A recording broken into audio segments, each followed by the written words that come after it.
अस्सलाम वालेकुम। अहमदनगर की जानी मानी हस्ती भूषण देशमुख साहब, इनका स्वर्गवास हुआ है।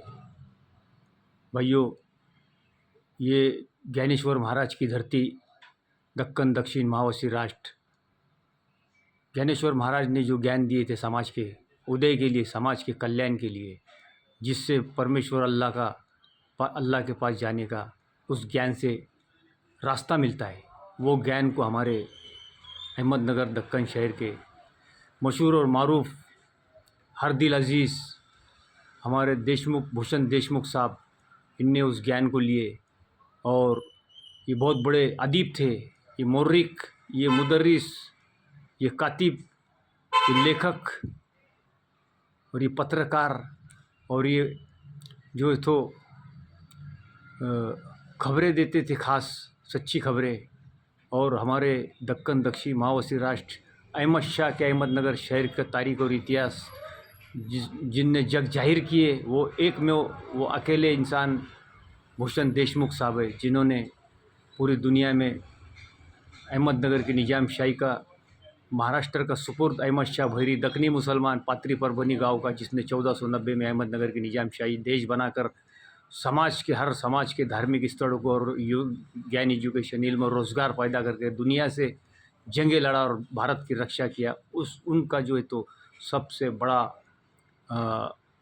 इतिहास बताने वाले हमारे भूषण देशमुख साहब आज इस दुनिया से दारे फ़ानी में चले गए। भाइयों, इनका ज्ञान हमारे, और ये भूषण देशमुख साहब भी अमर है। और इनने इतना बड़ा ज्ञान, गंगा बहता समंदर जो बढ़ते ही रहता, जो समंदर बहता भी है और बढ़ता भी है ज्ञानेश्वर महाराज की धरती पर से, उस ज्ञान के अंदर जो है तो गोते लगा के उसकी तय को तलाश करने के लिए जाकर वापस आए, उसकी तय नहीं मिलती उस समंदर की।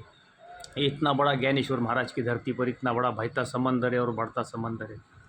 उसकी तय की तलाश में उनने उस ज्ञान गंगा का पानी पी गए और दुनिया को जो है बताए कि भाइयों, ये ज्ञान गंगा का पानी में गोते लगाते रहो, ये सिर्फ बढ़ते रहता, और इसकी जो है तो ज्ञान गंगा की तय, इसकी कोई तय और इसकी कोई हद नहीं, ये समाज को बताते रहो और इसके पानी पीते रहो। ये बहती गंगा है, जिससे इस गंगा से, इस बहते समंदर से परमेश्वर के पास जाकर हिसाब देना आसान होता है। तो भाइयों, ये जो ऐसे जो लेखक, मुर्रिख, तबीब और पत्रकार, ऐसे ज्ञानेश्वर बड़ी मुश्किल से पैदा होते हैं। हज़ारों साल नरगिस अपनी बेनूरी पे रोती रही, हज़ारों साल नरगिस अपनी बेनूरी पे रोती रही। बड़ी मुश्किल से होता है चमन में दीदावर पैदा। नरगिस एक फूल का नाम है जिसकी सूरत आँखों से मिलती है, मिलती जुलती, आँखों से मिलती जुलती। दीदावर आँख वाला फूल, जिस फूल पर आँख जैसी नज़र आती है, फूल है, आँख वाला फूल है, बीनाई वाला फूल है, नज़र आने वाला फूल है, जैसे आँख के जैसा दिखने वाला फूल है, फूल होता है। नरगिस का फूल आँख की शक्ल का होता है। अगर वो 1000 साल भी रोए, अगर वो अपनी बीनाई के लिए 1000 साल भी रोए, अपनी बीनाई यानी अपनी नज़र आने के लिए, अपने आँख से दिखने के लिए 1000 साल भी रोए, उनसे कुछ दिखाई नहीं देगा। इसी तरह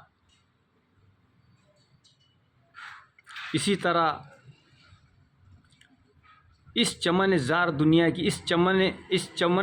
दुनिया की हकीकतें देखने वाली आँखें भी बड़ी मुश्किल से पैदा होती है।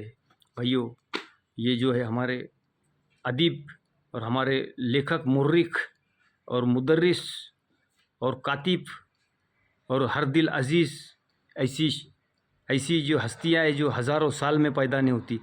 हज़ारों साल नरगिस अपनी बेनूरी पे रोती है। बड़ी मुश्किल से होता है चमन में दीदावर पैदा।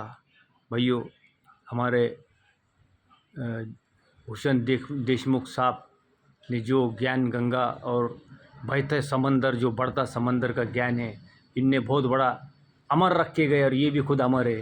तो ये बहती गंगा और बहता समंदर का जो पानी है, इसमें गोते लगाओ और उसको पियो, और उससे जो है तो समाज को बताओ कि इस बहते समंदर, बहती गंगा का पानी पीते रहो।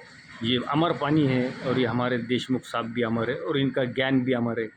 अल्लाह पाक और परमेश्वर इनको कबूल फरमाए। अस्सलाम वालेकुम।